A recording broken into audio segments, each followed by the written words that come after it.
Ladies and gentlemen, this is Sports Palava. My name is Nana Rela, your ingredient and your source relating to anything sports. Today, I can talk to you about KevinDeBruyne background story. Explain how he has become one of the most the most superb and then wonderful player that we all see in the Manchester City team. Don't forget to like, share, leave a comment in the comment section, and then also follow us on all social media platforms. Facebook, it is Sports Palava; YouTube, Sports Palava; and TikTok, Sports.Palava. So before I get inside, you need to understand everything from the beginning. So it all started in his garden, where at the age of 8 De Bruyne was already getting into trouble. So that was when people were pointing at him. They were saying he's a troublesome kid. So he moved to his first team, that is KevinDeBruyne, where he was already playing at the age of 8 years old. Within that year, he wanted a new challenge. He told his coach that the training session at Gent is way better, so he wants to move to Gent. However, he also moved to Gent, and then that place, it was not easy. It was not easy for him. It was quite very terrible in the beginning because of his demeanor. De Bruyne is known to be very quiet. He's very quiet. So a lot of case, and then the team and the coach thought he's not normal. Especially, this is what his coach said about him.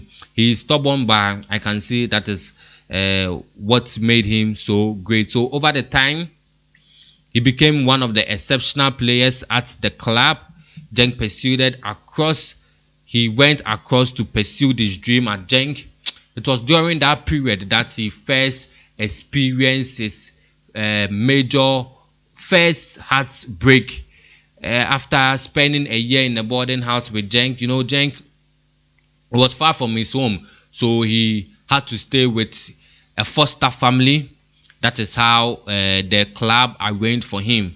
So spending 1 year with the foster family, after summer he had waved goodbye with the foster family. He's leaving, he's going home, not for him to go home and then find his mother crying. So he went home, and then he saw his mother crying, and then his mother told him that the foster family that you were living with called, and then they said they don't want you. Why? Because they said they can't interact with you.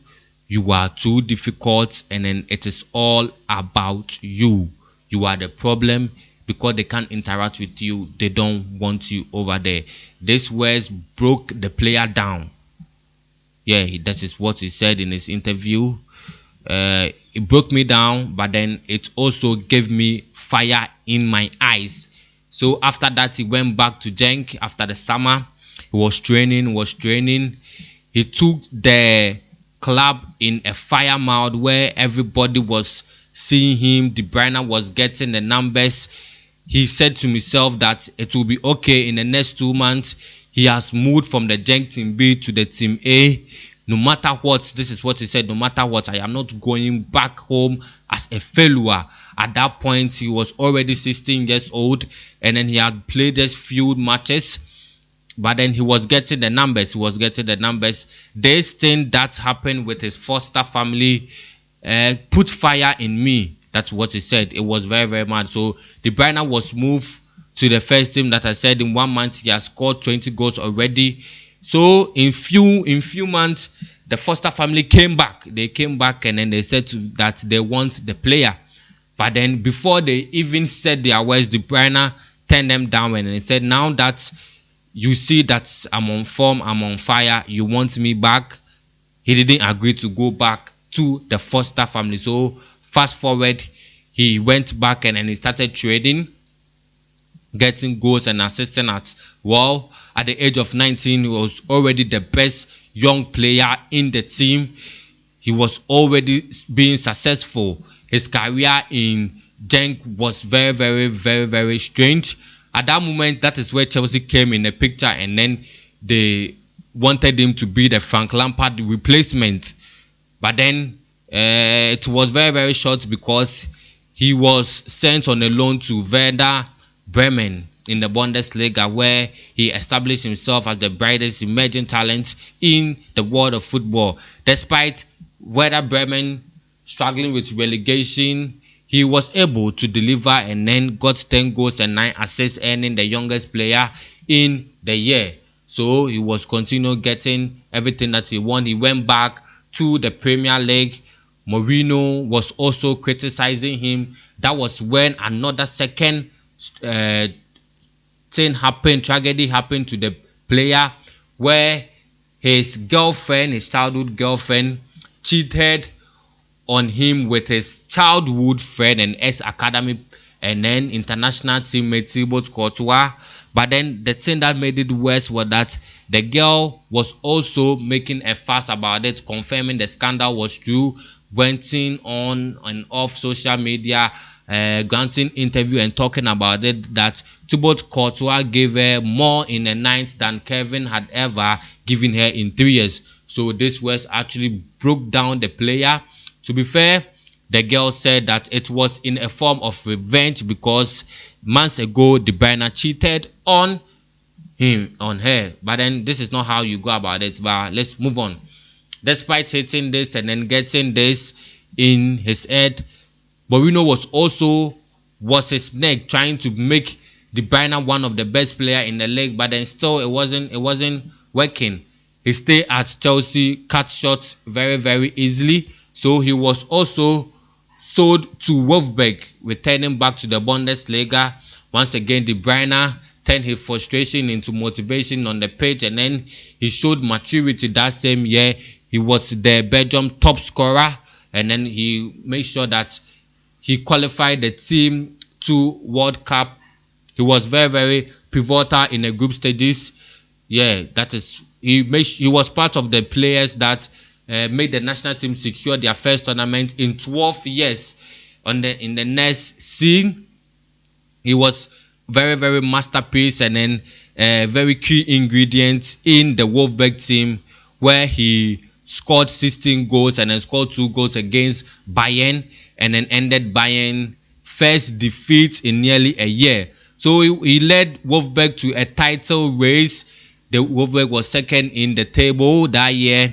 So that was the year too that he got a Ballon d'Or shout out. After playing almost a year, more than a year in Wolfsburg, Pep Guardiola came to Manchester City and then they bought him for 76 million. So Pep Guardiola came in. This man changed his life. One day Pep Guardiola called him and then he sat him down, and then he told him that you can be one of the top 5 players easily, but you need to work hard. This was the words that Pep Guardiola told DeBruyne. So after his second year with Pep Guardiola in Manchester City, he was top with the assist chart with 16 assists, and then he was part of the team that made City got their first 100 points. So over the summer, he was on form. Everything was going well, and then the unforeseen happened. He had to get this unforeseen injury. DeBruyne got injured, but then that didn't shut him down. That was when his wife came in the scene. His wife helped him. That he said, "Don't give up. You didn't even cry when our first child was born, so don't cry right now. I know you will do better." Fast forward, he helped Hazard with the World Cup. If you remember the World Cup, DeBruyne, Hazard, they were very, very clinical in the World Cup, but then unfortunately they were out. France scored them, and then they went out in the semi-finals where they played. And then they got the bronze that year, the 2018 World Cup. So in the 2019, another injury set inside. That time he tore his ligament in. He tore a ligament in his knee. 2019, 2016, it was terrible for him. That was the year City failed to win the title. But then everything. So fast forward in 2020, he got another shout out in the Ballon d'Or, where he was part of the first 5 players in the Ballon d'Or. So ever since then, he has continued to excel in his way. That he right now have the 6th Premier League title and also a Champions League title, going head to head with pretty much one of the greatest midfielders in the game, as Pep Guardiola said. Messi sits on the same table by him, but De Bruyne, he can certainly sit in the table beside it. So this is De Bruyne's story from the beginning, how he struggled from the Foster family to broken heart. Now he's the greatest player right now, one of the greatest players in the Premier League right now. So this means don't forget that you won't give up. That is how life is. That is how don't give up. You can achieve more if you put your mind to it. Ladies and gentlemen, this is Sports Palava. My name is Nana Rela, your ingredients. Add your sauce. Don't forget to like, share, leave a comment in the comment section. Bye bye.